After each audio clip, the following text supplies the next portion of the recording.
Hello everybody, welcome to first class education. स्वागत है आपका हमारी क्लास में। डेली करेंट अफेयर रिवीजन का यह हमारा 3rd नंबर का सेशन है। हमने इससे पहले 2 सेशन ले चुके हैं। लास्ट वीक में जो महत्वपूर्ण करेंट अफेयर क्वेश्चन थे वह इस वीडियो में हम डिस्कस करेंगे। तो चलिए आइए स्टार्ट करते हैं हम आज का वीडियो।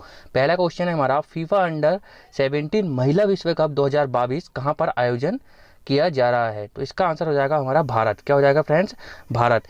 अब फीफा अंडर विश्व कप के बारे में हम जान ले तो इससे पहले भारत में 2021 में इस प्रतियोगिता का आयोजन होना था, पर क्या हुआ, कोविड-19 कारण क्या हुआ, यह कैंसिल हो गई। अब यह कब बढ़ गई है?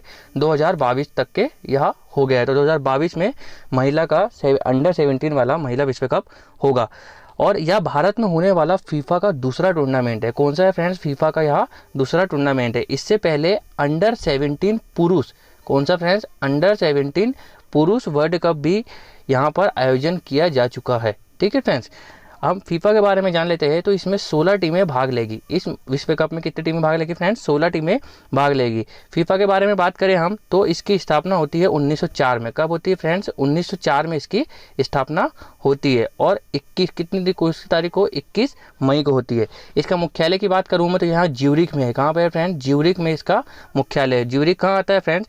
स्विट्जरलैंड में आता है। यदि स्थापना की बात करें, यदि कोई पूछ ले कि स्थापना कहाँ पर होती है, तो इसकी स्थापना कहाँ पर होती है? पेरिस, फ्रांस में होती है। कहाँ होती है फ्रेंड्स? पेरिस, फ्रांस में होती है।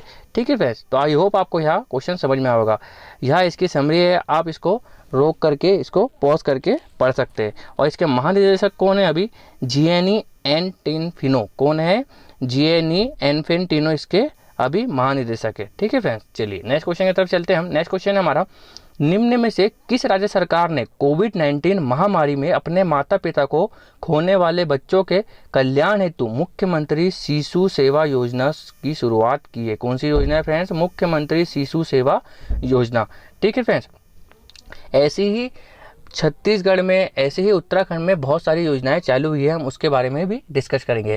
फ्रेंड्स, आज आप पूरा वीडियो आप देखिएगा कि हमारे भारत की जो इफ़को है, आप जानते हो कि इफ़को जो किसानों के लिए काम करती है, उन्होंने नैनो यूरिया टेक्नोलॉजी से नैनो यूरिया बनाई है और यह विश्व की पहली ऐसी यूरिया खाद है जो ऐसी बनाई गई है। जिससे क्या क्या फ़ायदे होंगे किसानों को, हम आगे वीडियो में जानेंगे। तो आप वीडियो को पूरा देखिएगा अंत तक के, आपको इससे महत्वपूर्ण जानकारी मिलने वाली है। चलिए हम इस क्वेश्चन के बारे में बात करें तो जो मुख्यमंत्री शिशु सेवा योजना है, यह असम सरकार ने लागू की है। किसने की है फ्रेंड्स? असम सरकार ने लागू की है। तो हम जान लेते हैं कि इनके जैसे छत्तीसगढ़ ने कौन सी जारी की है? महतारी दुलार योजना। कौन सी है फ्रेंड्स? छत्तीसगढ़ की महतारी दुलार योजना। उत्तर प्रदेश की मुख्यमंत्री बाल विकास योजना और उत्तराखंड की है वात्सल्य योजना। कौन सी है? वात्सल्य योजना है। ठीक है, अब असम सरकार ने क्या किया इस योजना में? असम सरकार ने कोविड-19 महामारी में अपने माता पिता को खोने वाले बच्चों के कल्याण हेतु यह सेवा स्टार्ट की है। मुख्यमंत्री कहाँ कौन है इनके? यहाँ के हेमंत बिस्वा शर्मा है। कौन है फ्रेंड्स? हेमंत बिस्वा शर्मा है। और यहाँ के यदि गवर्नर की बात करूँ तो मैं जगदीश मुखी जी है। कौन है फ्रेंड्स? गवर्नर जगदीश मुखी जी है। इनकी सरकार राज्य में कोविड-19 के कारण अनाथ हुए बच्चों को बेहतर शिक्षा एवं कौशल के लिए अभिभावकों को हर महीने 3500 रुपये देने की आर्थिक सहायता उपलब्ध कराएगी। ठीक है फ्रेंड्स, आई होप आपको यह सारा क्वेश्चन समझ में आया होगा। चलिए हम नेक्स्ट क्वेश्चन की तरफ चलते हैं। हमारे नेक्स्ट क्वेश्चन हमारा, पर्वतारोही त्यांग येन हंग द्वारा दुनिया की सबसे ऊंची चोटी एवरेस्ट पर सबसे कम समय में चढ़ाई करने वाली महिला बनी है, इनका संबंध है। तो यह कहाँ की है फ्रेंड्स? यह हांगकांग की है। कहाँ की है फ्रेंड्स? हांगकांग की है। ठीक है, चलिए हम इनके बारे में कुछ जान लेते हैं। तो सबसे पहले एवरेस्ट की बात करूं मैं तो 29 मई 1953 को एवरेस्ट की चढ़ाई न्यूजीलैंड के सर एडमंड हिलेरी और नेपाल के तेंजिंग नोर्गे शेरपा ने की थी। यह सबसे पहले ऐसे व्यक्ति थे जिन्होंने एवरेस्ट पर चढ़ाई की थी। यह उपलब्धि करने वाले वह पहले इंसान थे। अब जो महिला है त्यांग ने तीसरे प्रयास में 25 घंटे और 50 मिनट के रिकॉर्ड समय में 8848.86 मीटर की चढ़ाई पूरी की है। मतलब कि लगभग 26 घंटों में इन्होंने एवरेस्ट को चढ़ लिया। ठीक है, इससे पहले 2017 में यही जो महिला है त्यांग शीर्ष पर चढ़ने वाली हांगकांग की पहली महिला बनी थी। अब हांगकांग की पहली महिला है जिन्होंने एवरेस्ट पर चढ़ाई भी की थी। कब? 2017 में। अब इन्होंने किनका रिकॉर्ड तोड़ा ये बात जान ले तो नेपाल की महिला फुंजो झांगुमे है लामा, जिन्होंने 39 घंटे 6 मिनट में चढ़ाई पूरी करने का पिछला रिकॉर्ड था 2018 में बनाया था। इन्होंने कब बनाया था फ्रेंड? 2018 में। अब यह रिकॉर्ड 2021 में किसने बना लिया है? त्यांग जेंग ने। ठीक है, नेपाल अब एक और इसमें इंपॉर्टेंट क्वेश्चन है कि नेपाल की कीमा रेता शेरपा, अभी लास्ट वीक की बात है फ्राइडे की, कीमा रेता शेरपा जो है नेपाल की, उन्होंने 25 बार रिकॉर्ड एवरेस्ट को फतह किया है, या ऐसी वर्ल्ड की पहली महिला है जिन्होंने एवरेस्ट पर 25 बार चढ़ाई की है। इससे पहले यहाँ किसी ने नहीं किया ऐसा, ठीक है फ्रेंड्स। तो नेपाल में एवरेस्ट को क्या कहा जाता है, सागर माथा, और तिब्बत में चोमोलुंगमा, नेपाल उसको एवरेस्ट को कहा जाता है। आई होप आपको यह क्वेश्चन भी समझ में आएगा। चलिए हम नेक्स्ट क्वेश्चन की तरफ चलते हैं। नेक्स्ट क्वेश्चन है हमारा, विश्व दुग्ध दिवस कब मनाया जाता है? तो कब मनाया जाता है फ्रेंड्स, यहाँ 1 जून को मनाया जाता है। कब मनाया जाता है? 1 जून को। यहाँ कौन है? वर्गीस कुरियन जी है, जिनका संबंध किससे है फ्रेंड? फ्लड ऑपरेशन या दुग्ध क्रांति से है, ठीक है। इनके बारे में आगे जानते हैं। हम ऑप्शन डिस्कस कर ले तो 5 जून को हम पर्यावरण दिवस मनाते हैं और 2 जून को तेलंगाना दिवस मनाते हैं। तेलंगाना आंध्र प्रदेश से अलग होकर कब बना था? 2014 में। कब बना था? 2 जून 2014 को आंध्र प्रदेश से तेलंगाना अलग होकर बना था, ठीक है फ्रेंड्स। और 21 जून आप सभी जानते होंगे योगा दिवस, विश्व योगा दिवस मनाया जाता है। चलिए आगे हम बात करते हैं वर्गीस कुरियन जी की। तो हम देखते हैं कि संयुक्त राष्ट्र संघ ने खाद्य और कृषि संगठन FAO, क्या है, फूड एंड एग्रीकल्चर ऑर्गेनाइजेशन द्वारा हर साल 1 जून को विश्व दुग्ध दिवस मनाया जाता है। यह दिन डेयरी से क्षेत्र जुड़ी गतिविधियों के प्रति जागरूकता और ध्यान आकर्षित करने के लिए मनाया जाता है। भारत दुग्ध का सबसे बड़ा उत्पादक देश है। भारत क्या है? दुग्ध का सबसे बड़ा उत्पादक देश, और भारत में भी उत्तर प्रदेश सबसे ज़्यादा है, ठीक है फ्रेंड्स। अब भारत में 26 नवंबर को राष्ट्रीय दुग्ध दिवस मनाया जाता है। राष्ट्रीय दुग्ध दिवस कब मनाया जाता है? तो 26 नवंबर को मनाया जाता है। या क्यों मनाया जाता है? क्योंकि इस दिन वर्गीस कुरियन जी की जयंती होती है, ठीक है फ्रेंड्स।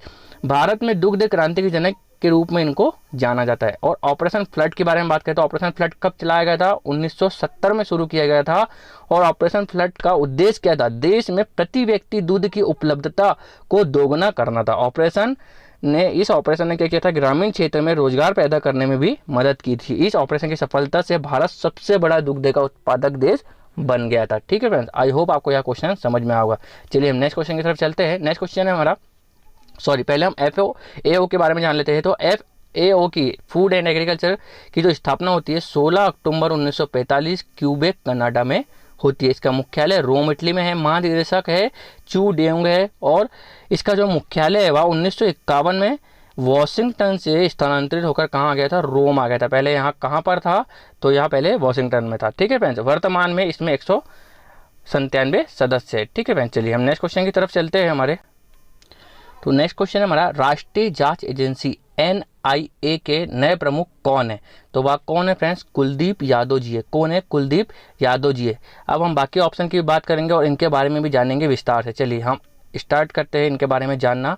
तो फ्रेंड्स हम कुलदीप सिंह के बारे में बात करते हैं सबसे पहले। तो ये जो है NIA के प्रभारी निदेशक बनाया गया है और यह CRPF के DG भी है वर्तमान में। इनको अतिरिक्त प्रभार दिया गया है NIA का, ठीक है। यह किसका पद संभाल रहे हैं? तो ये CRPF के DG प्लस NIA की बात करूँ तो यह 2009 में बनता है और इसका मुख्यालय दिल्ली में है। अब हम बाकी ऑप्शन की बात करते हैं। तो ऑप्शन का विस्तार, राकेश अस्थाना जी BSF के डायरेक्टर है, ठीक है। जो सीमा सुरक्षा बल है हमारा, बॉर्डर सिक्योरिटी फोर्स, ठीक है, BSF का फुल फॉर्म। यह इसकी स्थापना होती है 1 दिसंबर 1965 में और इसका मुख्यालय है दिल्ली में। और यह क्या काम करती है? सीमा की सुरक्षा करती है। सामंत गोयल जी रॉ के चीफ है। कौन है? Research and analysis wing raw, जिसकी स्थापना 21 सितंबर 1968 को होती है और इसका मुख्यालय दिल्ली में है। नेक्स्ट ऑप्शन है अरविंद कुमार जी। यह इंटेलिजेंस ब्यूरो IB के चीफ है और इसकी स्थापना कब होती है? 1887 में होती है और इसका जो मुख्यालय है वह भी कहाँ पर है? दिल्ली में, ठीक है फ्रेंड्स। चलिए आई होप आपको यह क्वेश्चन समझ में आया होगा। नेक्स्ट क्वेश्चन है और यह हमारा आज का लास्ट क्वेश्चन है। हाल ही में किसके द्वारा किसानों के लिए विश्व का पहला नैनो यूरिया लॉन्च किया गया है? या फ्रेंड्स आपके लिए बहुत ही इंपॉर्टेंट क्वेश्चन होने वाला है। आपको इससे बहुत सारी जानकारी मिलने वाली है। इसको क्या होता है और ये यूरिया खाद से हमको क्या फ़ायदा होगा, किसानों को क्या फ़ायदा होगा, यह सारी जानकारी आपको इसमें मिलने वाली है। तो आई होप आपको यह वीडियो पसंद आता है तो आप ज़्यादा से ज़्यादा इसको लोगों में शेयर कीजिए और हमारे चैनल को सब्सक्राइब भी कर दीजिए। चलिए हम अब जानते हैं इस क्वेश्चन के बारे में। तो यह किसने बनाई है फ्रेंड्स? यह करी इफ्को ने बनाई है। किसने बनाई है? इफ्को ने बनाई है। हम इनके बारे में जान लेते हैं। तो इफ्को क्या है? तो friends Indian forces fertiliser corporation limited, IFFCO का फुल फॉर्म क्या हो गया? Indian farmers fertiliser corporation limited IFFCO होता है। ठीक है, अब हम नैनो लिक्विड के बारे में जानते हैं। ये नैनो लिक्विड के बारे में पूरी डिटेल है। इसे इफ्को के वैज्ञानिक और इंजीनियरों ने कालोल स्थित नैनो बायोटेक्नोलॉजी रिसर्च सेंटर में तैयार किया है। इसके इस्तेमाल से फसलों की पैदावार बढ़ती है और पोषक तत्वों की गुणवत्ता में सुधार होता है। नैनो यूरिया भूमिगत जल की गुणवत्ता सुधारने में भी मददगार साबित होगी। इससे ग्लोबल वार्मिंग कम करने में मदद मिलेगी। इफ्को नैनो यूरिया तरल सामान्य यूरिया के प्रयोगों में कम से कम 50% की कमी लाने के उद्देश्य से तैयार किया गया है। इफ्को ने किसानों के लिए 500 मिलीलीटर नैनो यूरिया की एक बोतल की कीमत सिर्फ और सिर्फ 240 रुपये तय की गई है, जो सामान्य यूरिया के बैग से 10% कम है। ठीक है फ्रेंड्स, चलिए अब इफ्को के बारे में जान लेते हैं। तो IFFCO Indian farmers fertilisers corporation, इसकी स्थापना कब होती है? यहाँ 3 नवंबर 1967 को नई दिल्ली में इसकी स्थापना होती है। इसके अध्यक्ष कौन है? BS नकाई है। कौन है? BS नकाई है। और MD और CEO कौन है? तो डॉक्टर US अवस्थी जी है। ठीक है फ्रेंड्स, तो आई होप आपको यह वीडियो पसंद आया होगा। तो इसे हमारे फ्रेंड्स लोगों में शेयर कीजिए और हमारे चैनल को सब्सक्राइब कीजिए। Thank you.